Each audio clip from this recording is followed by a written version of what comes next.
तो देखिए, भरतपुर से अगवा करके 2 युवकों को भिवानी में जिंदा जला दिया गया। अब इस कांड पर भरपूर सियासत भी हो रही है। हिंदू मुसलमान जैसे नजरिए से सवाल दागे जा रहे हैं, आरोप लगाए जा रहे हैं। कुछ नेताओं और पार्टियों के तरकश में भिवानी कांड के रूप में एक और तीर आ चुका है। 2 लोगों की जान की कीमत पर वोट बैंक की सियासत जारी है।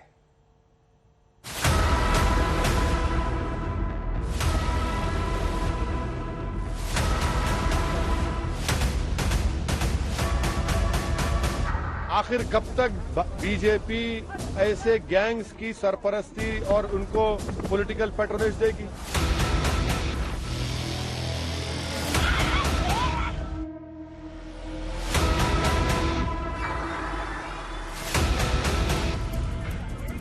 अब इसको कोई कैसे संयोग कहे कि एआईएमआईएम के मुखिया शनिवार को कुछ घंटे पहले अलवर में अपने चुनाव दफ्तर का उद्घाटन करते हैं, अपने चुनावी मुद्दे गिनाते हैं और राजस्थान में इसी साल होने वाले चुनाव में 40 सीटों पर उम्मीदवार उतारने का ऐलान करते हैं। और कुछ घंटे बाद वो रुख करते हैं भरतपुर का, जहां के 2 मुस्लिम युवकों को 4 दिन पहले हरियाणा में जिंदा जला दिया गया था। नासिर और जुनैद नाम के 2 युवकों को जिंदा जला देने के मामले में सियासत का छौंक पहले दिन से लग गया था और अब ये पूरी तरह साफ है कि इसको जघन्य वारदात की जगह हिंदू मुसलमान के चश्मे से ज्यादा देखा जाएगा। यही वजह है कि गोरक्षकों के संगठनों पर सवाल उठ रहे हैं, बीजेपी से उनके रिश्ते बताए जा रहे हैं, आरोपियों का सीधा नाता सियासी दलों से जोड़ा जा रहा है।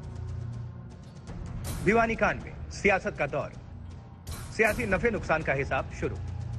2 की जान गई, यहां भी हिंदू मुसलमान। सुनिए कैसे असदुद्दीन ओवैसी अलवर से लेकर भरतपुर तक बार बार बीजेपी का नाम लेकर कह रहे हैं कि यह मॉब लिंचिंग है और ऐसा करने वालों के सिर पर बीजेपी का हाथ है। मैं शुरू से कह रहा हूं कि ये जो वाकयात और इंसिडेंट्स हो रहे हैं, ये सिर्फ और सिर्फ इसलिए हो रहे हैं क्योंकि बीजेपी इन तमाम ऑर्गेनाइजेशंस की मदद करती है, इनको ताकत देती है और इस ऑर्गेनाइजेशंस की बीजेपी सरपरस्ती करती है। कि फिर ये क्या हो रहा है हमारे देश में?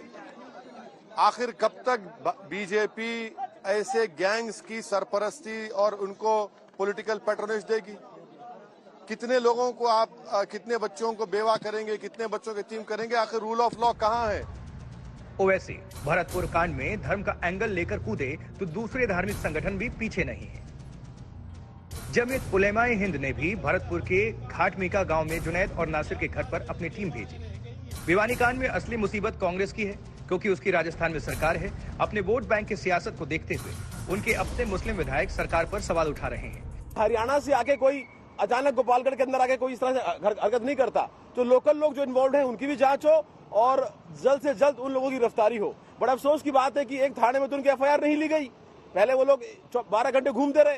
तो निश्चित तौर पर जो पुलिस के अधिकारी हैं जिनकी कोई कमी रही है उनकी भी जांच हो, नहीं तो ये घटना को रोका भी जा सकता था।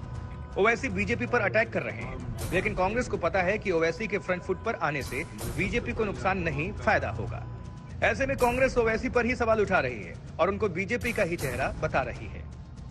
हिंदू मुस्लिम हो जाता है, वो हिंदू मुस्लिम करके निकल जाते हैं, अपना चमका जाते हैं और बीजेपी को फायदा होता। लेकिन इस मामले में जांच होनी चाहिए, जांच के बाद में ही निष्कर्ष पर निकलना चाहिए। अगर बीएचपी का हाथ है तो अगर राजस्थान से जुड़ा हुआ तो मैं आपको आश्वस्त कर सकता हूं कि न्याय उनको मिलेगा। मामला भले ही राजस्थान और हरियाणा से जुड़ा है, लेकिन इसकी गूंज यूपी से लेकर दूसरे राज्यों तक जा पहुंची है। मुस्लिम नेता बढ़ चढ़कर सीधे मामले को बजरंग दल से जोड़ रहे हैं। संभल से समाजवादी पार्टी के नेता शफीकुर रहमान की बात सुनिए, जो कह रहे हैं कि बजरंग दल किसी को सजा नहीं दे सकता। अगर इनकी वारदात थी, ईमानदारी से मामला सही था, तो उनको कानूनी सजा मिलनी चाहिए थी। गिरफ्तारी होती, उनके खिलाफ मुकदमा चलता, कानूनी सजा दी जाती। ये तो मॉब लिंचिंग है। यानी इस तरीके से अभी उसकी कोई श्योरिटी नहीं, कुछ नहीं। इसी साल राजस्थान में चुनाव है। सूबे में हिंदू मुस्लिम राजनीति का नया दौर शुरू हो चुका है। मेवात इलाके में पहले भी हिंदू मुस्लिम राजनीति सुलगती रही है और ऐसे में भिवानी कांड से इसको नई आंच मिल गई है। ब्यूरो रिपोर्ट, आज तक।